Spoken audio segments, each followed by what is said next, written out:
Vamos nesse instante elevar o nosso pensamento ao alto e nos conectarmos com a figura de Jesus.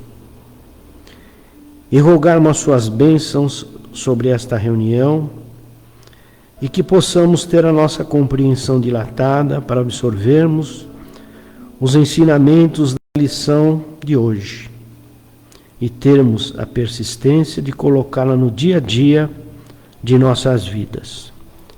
Abençoa-nos, Pai, e que tenhamos momentos de aprendizado. Bom, nessas palestras aqui, nós estamos sempre seguindo as lições do livro Fonte Viva.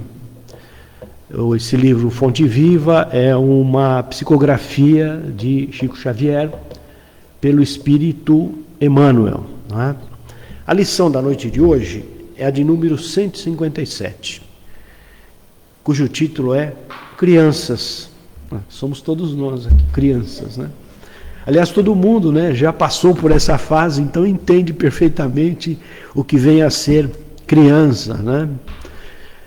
Toda a lição desse livro começa sempre com uma citação do Evangelho, né? E nesse caso não é diferente. Ele faz uma citação.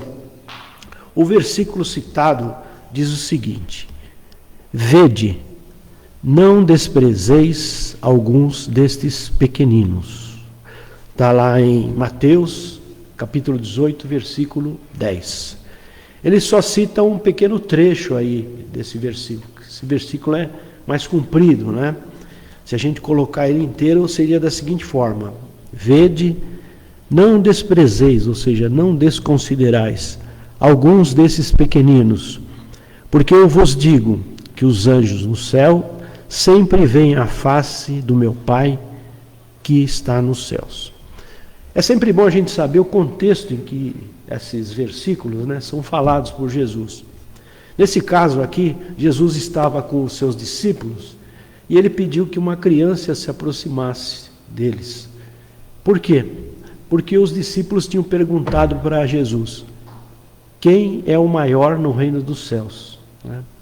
E aí Jesus pediu que essa criança se aproximasse e falou exatamente isso, ou seja, vede, não desprezais, ou seja, não desconsiderem esses pequeninos, porque os anjos do céu sempre veem a face do meu Pai que está nos céus. O que ele quis dizer exatamente com isso, né? Não desprezar era considerar, ou seja, era cuidar os pequeninos, né? Para que eles mantivessem a pureza que eles tinham. Por quê? Porque com essa pureza eles iriam para o reino dos céus. E o que ele quer dizer com veriam a face de Deus, no caso? Eles veriam a face de Deus porque eles estariam muito perto de Deus, ou seja, estavam muito bem colocados lá no reino dos céus, né? Então Jesus quis enfatizar aí, no caso, a pureza da criança e a importância que nós temos que ter da nossa pureza se nós pretendemos entrar no reino dos céus, ou seja, alcançar a felicidade. Esse é o objetivo, né? E lembrar que ele também faz uma alusão à pureza, né? Lá no Sermão da Montanha, né? Quando ele diz: bem-aventurados os puros de coração, porque eles verão a Deus. Se verão a Deus, estarão muito próximos a Deus, né? Emmanuel explica esse versículo, né, nessa nossa lição Crianças. Geralmente, o que acontece com a criança? A criança, ela nasce, ela é muito frágil, né? E ela inspira em nós o cuidado, a proteção, o carinho, né? Às vezes ali está um espírito muito antigo, às vezes até um inimigo, né? Mas para que ela seja acolhida na sua pureza, ela se apresenta assim, né, no estado de encarnado. E o que ele quer que nós tenhamos com a criança? Ele chama a nossa responsabilidade, que a gente deve cuidar dessa criança. Inicialmente, aquelas necessidades básicas da alimentação, da saúde, da troca de fraldas, né? Depois, com o passar do tempo, atendê-la nas suas necessidades materiais e, o mais importante, não esquecer das suas necessidades espirituais. Porque aí a gente volta no começo da lição. Para que ela permaneça durante toda a sua vida com aquela pureza que ela tem quando ela é criança. Aquela inocência, não é? Então isso aí nos investe dessa responsabilidade que os pais, os tutores, têm que ter com as crianças, né? Para que elas continuem sempre com essa maneira, né? Uma outra citação que Jesus faz também dos pequeninos, né?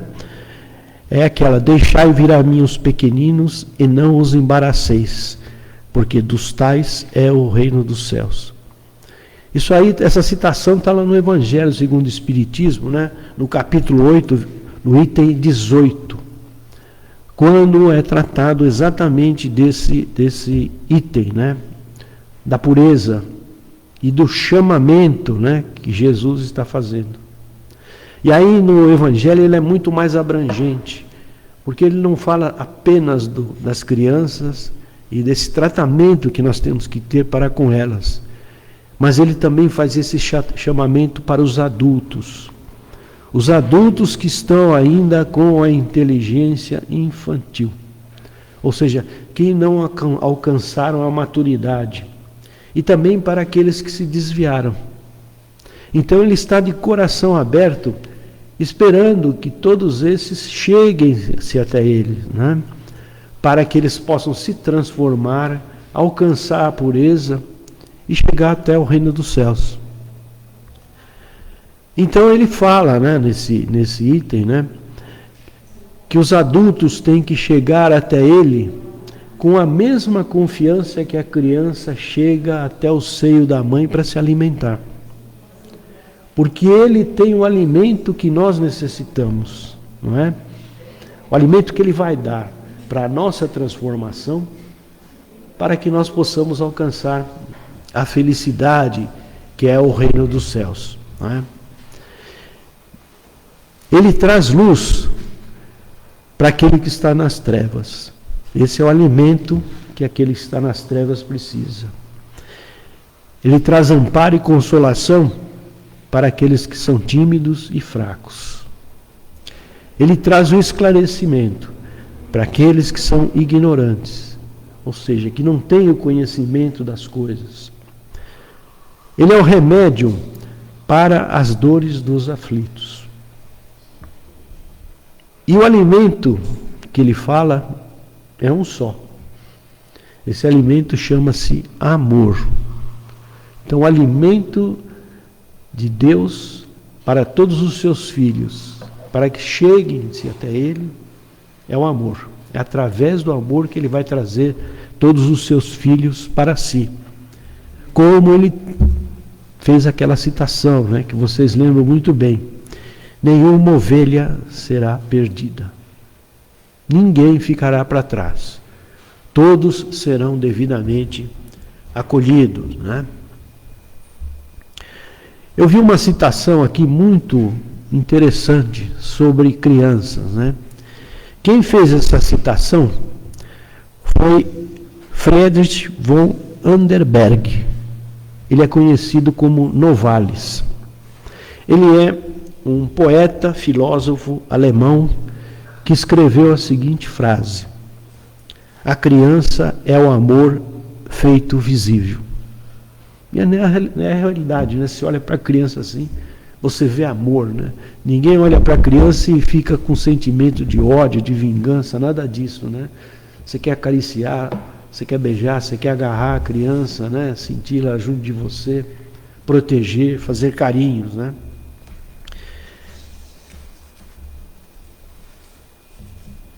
E quem não ama uma criança, né? Todo mundo que olha a criança sente amor, né? Tanto que quando existe algum tipo de atrocidade, né, e eles citam que as crianças foram atingidas, isso cala muito fundo, né, no nosso coração, né? A gente sente muito forte essa dor, né? Como se fosse um dos nossos filhos, nossos sobrinhos, ou aquelas crianças que estão mais próximos de nós. E cuidar da criança é nós prepararmos o homem de amanhã. Por isso que ela tem que ser cuidada. Porque senão, para quem nós vamos deixar o mundo? Se nós não tivermos crianças preparadas, né, para poder conduzir o mundo amanhã. Por isso a importância, né, desse cuidado que devemos ter para com as crianças, né? Então ele pede, façamos bem a essas crianças, né? Que ele faz aquela advertência para os discípulos lá, né? Cuidem bem dessas crianças, né? Porque ali é o futuro de toda a humanidade. E depois nós temos uma coisa muito importante, né? Que também Jesus falou. Isso ele fala lá em Mateus, capítulo 18, versículo 5. E qualquer que receber em meu nome uma criança, tal como esta, aquela que ele mostrou ali para os discípulos, é a mim que recebe. Então, tudo aquilo que nós fazemos para uma criança, nós estamos fazendo indiretamente para Deus. Daí a importância, né? E uma coisa muito significativa, né? É a responsabilidade dos pais e tutores que tem que ter com a criança, né? Não só provê-la de tudo que é material, mas também provê-la da parte moral e da parte espiritual, né? Eu vi um artigo do Luiz Rojas Marcos. Ele é um médico psiquiatra espanhol que se formou na Universidade de Nova York. Ele fez um texto muito importante para os pais, para os tutores, né? Eu vou pedir licença aqui para fazer uma leitura e uma análise simultânea de tudo aquilo que ele escreveu, que eu acho que é muito importante. E a importância já começa no título desse artigo que ele escreveu. Há uma tragédia silenciosa ocorrendo em nossas causas. Isso aí já desperta um interesse, né, do que será que está acontecendo nas nossas casas. Ele faz um alerta do estado emocional das nossas crianças na atualidade. Nós vemos crianças hoje tomando medicamentos de tarja preta. Crianças com síndrome de pânico, problemas cardíacos, doenças que não eram vistas há alguns anos atrás nas crianças e que hoje as crianças estão apresentando esse tipo de sintomas. Os consultórios dos médicos, dos pediatras e dos psicólogos que tratam de crianças têm anotado esse acréscimo vertiginoso que está acontecendo, principalmente nos últimos 15 anos, a respeito desses transtornos mentais nas crianças. Eles chegaram a fazer uma estatística que existe uma em cada 6 crianças tem algum tipo de transtorno mental, num grau maior ou num grau menor. E nós vemos hoje as crianças terem que ir a psicólogo. Antigamente não tinha, né? O psicólogo era a sandália havaiana, né? Hoje não, ele tem que ir no psicólogo, fazer tratamentos às vezes longos, né? Por causa de tudo isso que está acontecendo nas crianças de hoje.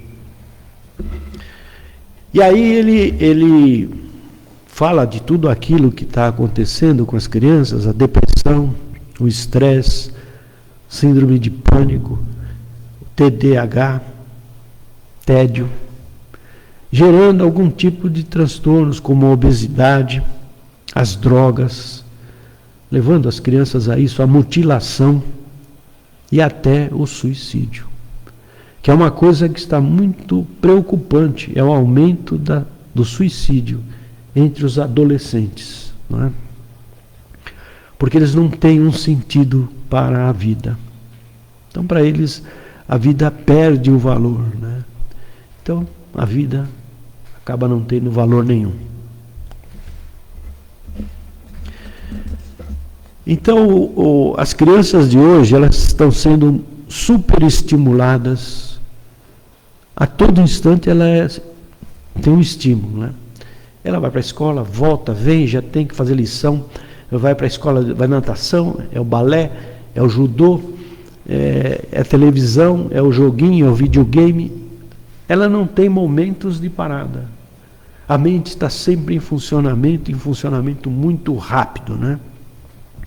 E além de ser super estimuladas, elas estão sendo superdimensionadas.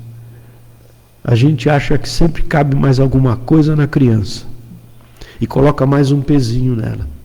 Além da mochilona que ela leva na escola, né? Antigamente não levava mochila na escola, hoje elas levam, né? Tremenda mochila que já não dá nem para carregar, quase que precisa aquela de rodinha, né? Para puxar a mochila para a escola. Então ele faz alguma análise aqui, ele elenca 6 itens importantes que os pais e tutores têm que prestar atenção. Pais digitalmente distraídos ou ausentes, né? É para a gente fazer uma reflexão, né, sobre isso, né? Os pais têm que estar emocionalmente disponíveis, estar presente. Não é questão da presença física, mas é a presença existencial, né? Ouvir, dar atenção, conversar com as crianças, sorrir, abraçar, beijar, contar histórias, dançar. Esse contato não só presencial, mas esse contato físico do toque. As crianças estão sentindo a falta desse toque, do beijo, do carinho, que elas não têm. Há um espaçamento entre as pessoas, né? O compartilhamento da refeição familiar. Hoje a refeição existe a cadeira, a mesa, os pratos e o celular, né? Então, da mesma forma que ela usa os talheres, ela usa o celular, né? Então não existe um contato presente. Estão presentes fisicamente, mas não interagindo, né? Então a refeição é um ato muito importante. É quando nós estamos nos alimentando. Então é um lugar propício para nós trocarmos ideias, para nós conversarmos, para expor o que aconteceu durante o dia. Ah, na escola aconteceu isso, no meu trabalho aconteceu isso. Esse contato mais íntimo, né? Esse interrelacionamento, né? Então, ele critica aqui os smartphones e as televisões ligadas nesses horários, né? Que poderiam ser usados para outro fim. A nossa atenção está voltada para um outro fim. Treinar mais habilidades do convívio social. Conversar mais, formar novas amizades. Isso pode ser feito nas conduções, se tomar uma condução. Hoje é muito até difícil uma criança que toma condução, né? É o pai que leva, é o Uber que leva. Você entrar em contato com as outras camadas sociais, sair um pouco da bolha da casa, ter esse convívio social, ver novas ideias, novas pessoas, novas filosofias, para poder raciocinar, para poder avaliar, né?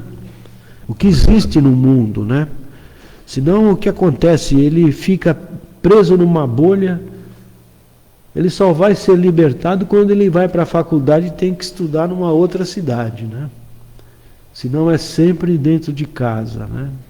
Então é preciso que ele se expanda, que ele vá conhecer o mundo, vai entrar em contato com o mundo real, não com aquele mundo familiar da casa. Eu vou dar uma agilizada aqui por causa do tempo, né? Pais indulgentes e permissivos, que deixam crianças governarem o mundo sem estabelecer regras. A gente vê, às vezes, criança de colo batendo, dando tapa na cara do pai. Isso é... Não podemos permitir isso. Não é? Existe, né, um capitão no navio. E o capitão no navio é o pai. Então ele tem que impor as suas regras, horários, agendas, e elas se sentirão até melhores, porque elas vão se sentir que elas estão sendo protegidas, que tem alguém que se preocupa com elas, né? Com a vida delas. Aprender a compartilhar as coisas. Nós estamos muito egoístas no sentido, esse é meu celular, esse é meu quarto, esse é minha cama, esse é meu... Não. Aprender a começar a compartilhar as coisas com os amigos, com os irmãos, com os colegas. Aprender também a perder, ou seja, superar a frustração. Crianças que às vezes perdem uma competição, e aquilo causa um trauma mental. Então tem que aprender que a vida não é só ganhar, nós temos que perder. Aí a importância do esporte, né, onde você vai ter competitividade e você vai ganhar, você vai perder, né? Ou num próprio joguinho de videogame, se ele perde, ele fica frustrado, precisa levar para o psicólogo, porque causou... Então tem que aprender. E é em casa, no joguinho de tabuleiro, perde, um ganha, às vezes o pai ganha, às vezes o pai perde, a mãe ganha, o pai... Então ele perceber que a vida não são só vitórias, existem vitórias e derrotas, né?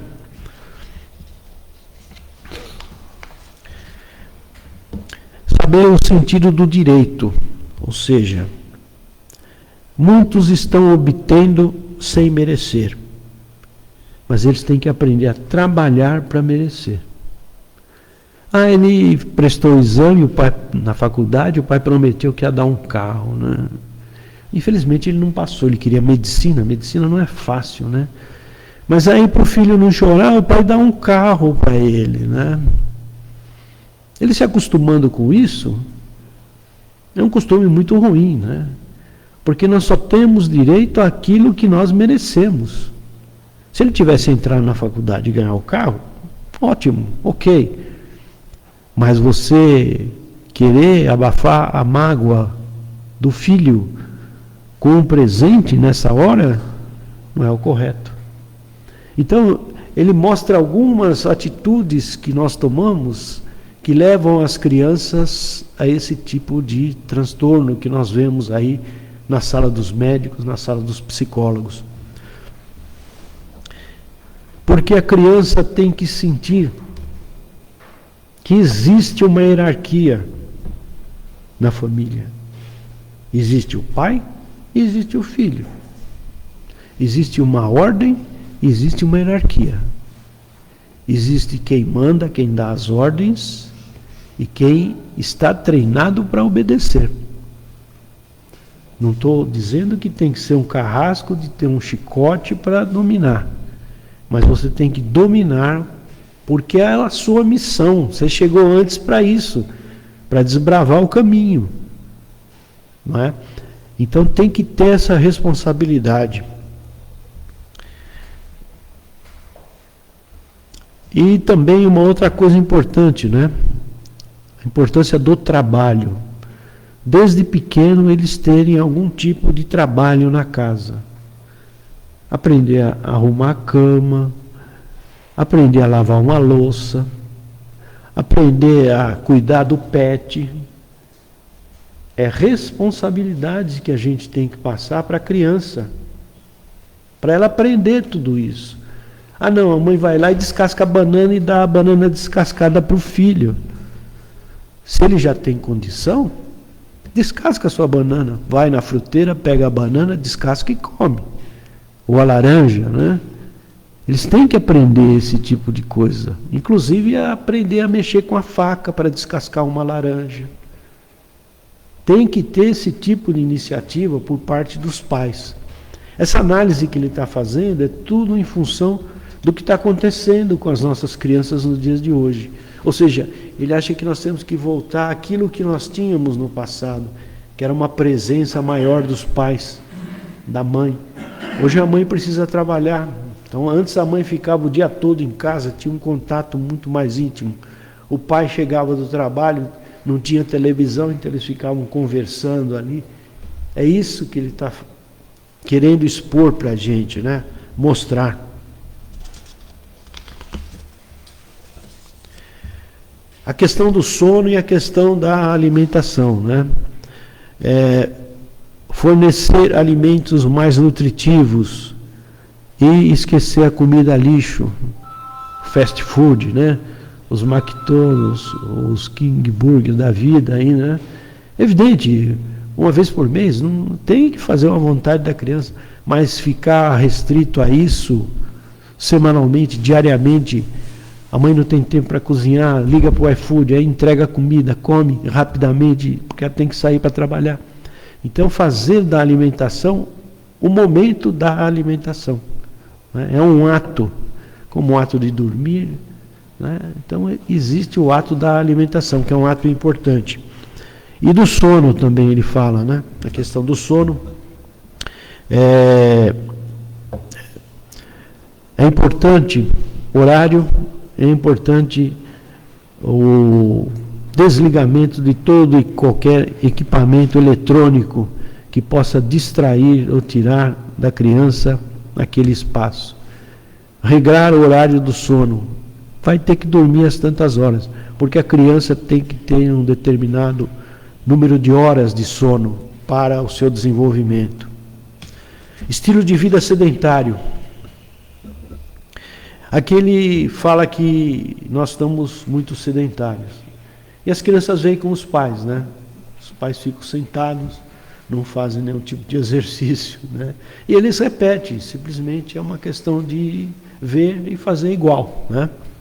Porque eles estão lá para explicar, para ensinar, né? Se eles estão ensinando isso, até com o celular, eles fazem a mesma coisa, eles repetem, né?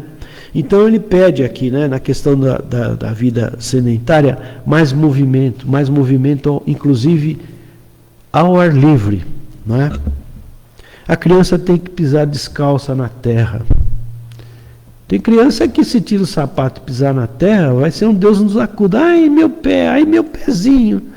Não, tem que aprender, tem que sentir as coisas. A terra está aqui, ela faz parte da nossa vida, né? Nós temos que entrar em contato com ela. E não só para as crianças, para os adultos também é importante esse contato do nosso pé com o chão, né? Nós sentirmos o ambiente, né? E aí passa pelos esportes, essa parte de você ir para a parte exterior, visitar um parque, para conhecer as plantas, para conhecer os insetos que estão ali, enfim, para você investigar o mundo, né? Não ficar simplesmente na tela. A tela não retrata o mundo real. Pode até parecer. Você pode entrar no Discovery e você vê vídeo de tudo, né? Da terra, das aves e tudo. Mas não é a mesma coisa do que você entrar na mata, ver uma planta, tocar na planta, sentir o perfume da planta, ver o bichinho andando lá, ver as formiguinhas andando. É diferente, né? Até levar uma ferroada da formiga para saber que não tem que mexer com elas, né? Deixar elas na sua lida, né? A questão também da gratificação instantânea, né? As crianças não têm mais paciência. Se foi prometido alguma coisa, elas querem a gratificação instantânea. É na hora, né? Então não dá para esperar, né? Prometeu que vai levar no cinema agora. Mas às vezes acontecem empecilhos. Aconteceu uma chamada que o pai tem que atender um cliente ou atender um paciente e não pode cumprir aquilo. Aquilo causa um transtorno na casa, né? Então elas precisam aprender a esperar a gratificação. É a mesma coisa quando elas entram para aprender a tocar violão, né? já está na primeira aula do violão, já quer sair tocando uma música. Não, mas pera. Você precisa aprender, precisa ter umas aulas, precisa de alguns meses aqui para você poder tocar uma música, né? A gratificação rápida, né? O que gera isso? Gera ansiedade. Então começa a criança a ficar uma criança ansiosa, né? Então vamos dar uma agilizada aqui, né? E outra coisa também, a pessoa precisa ter momentos de tédio. A criança precisa aprender a lidar com o tédio. É aquela hora vazia, né? Poxa, e não adianta substituir essa hora de tédio com tecnologia. Ela tem que fazer aquilo que ele chama de uma garrafa do tédio. Ela tem que ter uma garrafinha onde ela coloca um monte de atividades que ela pode fazer quando ela estiver com tédio. Aí quando ela estiver com tédio, eu pego a garrafinha e digo, posso ir jogar bola com o meu vizinho. Então aproveita, né, dessa criatividade para suprir a questão do tédio e superar. E aí ele termina, né, o que fazer, né? Se queremos nossos filhos indivíduos felizes e saudáveis, temos que acordar e voltar ao básico. Ensinem que a vida tem um sentido. Você precisa saber por que você está aqui, por que você chegou aqui, o que você está fazendo nessa vida, o que vai acontecer no futuro. Ele tem que entender isso, porque a maioria dos suicídios é porque a pessoa não tem um sentido para a vida. A vida não vale mais nada. Então, ter a vida, não ter vida é a mesma coisa. Então é preciso passar tudo isso para as crianças, né? Mas ele ainda dá um alerta. É possível reverter esse quadro, né, das crianças. Ou evitar que ele aconteça. Porque tem famílias que não têm esse tipo de problema, né? Mas pode acontecer. Então ele diz que ainda é possível reverter esse quadro e as pessoas saírem dessa vida que não é nada agradável, né? E ele dá um exemplo, né, como psiquiatra, de muitas famílias que começaram a adotar esse tipo de atividades, né, seguir essas orientações e que melhoraram. Suas crianças melhoraram. Então é alguma coisa que é possível, que a própria prática, a própria realidade tem mostrado que é possível acontecer isso, né? Então, o que nós queremos? Nós não queremos que os nossos filhos sejam tristes. Nós queremos que eles sejam felizes, ou seja, mas a felicidade dos nossos filhos vai depender de nós, do que nós vamos fazer para que eles sejam felizes, mas fazer a coisa certa. Não é simplesmente comprar um presente caro e dar na mão dele que você vai trazer a felicidade. Não é dessa forma. E eu vi um escrito do psiquiatra Isamitiba, que é aquele que escreveu Quem Ama Cuida, né? Eu gostaria de ler aqui, que eu achei muito interessante, na questão da busca da felicidade, que é o começo da nossa lição, né? Quem é o maior no reino de Deus, né? As crianças, a humildade, né? Então o que ele diz? Ele diz o seguinte: os pais podem dar alegria e satisfação para um filho, mas não há como lhe dar felicidade.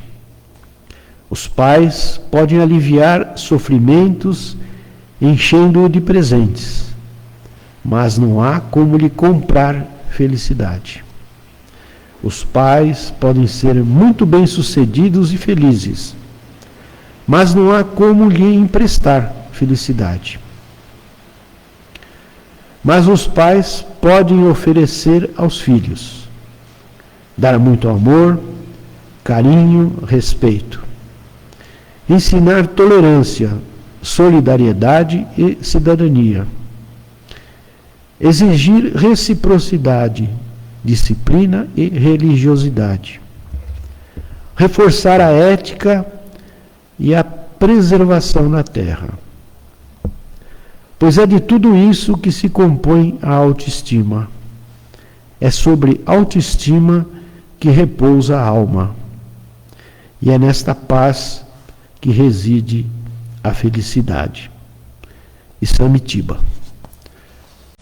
E assim vamos passar então para a nossa prece final.